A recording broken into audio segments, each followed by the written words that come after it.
This is the values of quantifying to levels of multi-crystal consciousness variables, Nexus being the means of ultra-networking capabilities. Enlightenment is a sub-Nexus network. It is a means of adapting to sub-crystal consciousness ways of processing tremendous amounts of information at one time, with multiple variables, and or unlimited amounts of subjects that at that time of processing those variables and thoughts in general as well. Enlightenment is perhaps the most popular and famous term for when an individual is awakened, spiritually gifted, and to know the truth of considerable to amazing things. Enlightenment, however, in most cases, expressed and documented, don't reflect directly on sixth-dimensional values or higher. Enlightenment in most cases also is mostly the form of being in harmony, unity with self, and at peace.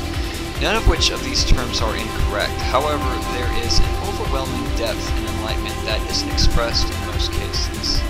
Enlightenment is essentially a star fragment. Stars are pure energy. They are the equivalent of many humans on this planet times by many factors and values. Stars aren't just there to be bright and twinkle. They are alive, and they are intelligent in ways we can only hope to understand. Enlightenment is a beaming realizational inspiration. There are processes to gain enlightenment and to maintain enlightenment. However, processes with structure through control or to suggestively allow control into use is not what being natural is about.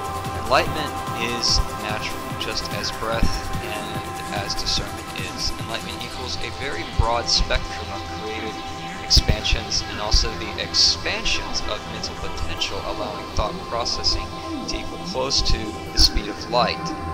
In Nexus Enlightenment, however, this is at the speed of harmony.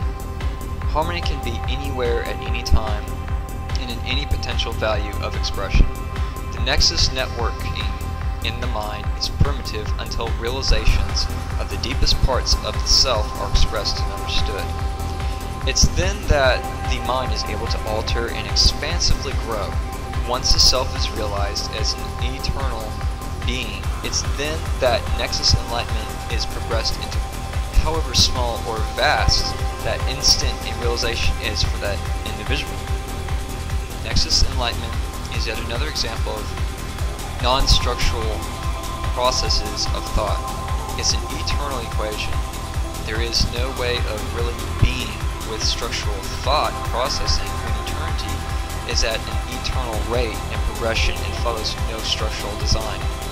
So, in reflecting on this realization, enlightenment isn't achieved by structural processing either. However, to realize enlightenment could be incidental by realizing without structural thought equals ability to automatically be rather than being limited in ways of thinking and persuaded by self-doubt because of analytical hypocrisy within. Being true to the self is being, not trying to control ways of thinking or disciplining the mind. It is about being free and expressive in all ways to express in naturality. All spiritual processes are based on a system of control or expectancies. With nature, which nature acts on its own, as does your natural ability to breathe without, and same way with blinking. These impulses are all effortless, and the ways of being is, in a way, effortless. But that is only when the individual is able to live in an autopilot mode because they are able to ascend at a non-stop rate and calibrate multidimensional thought forms all at the same time.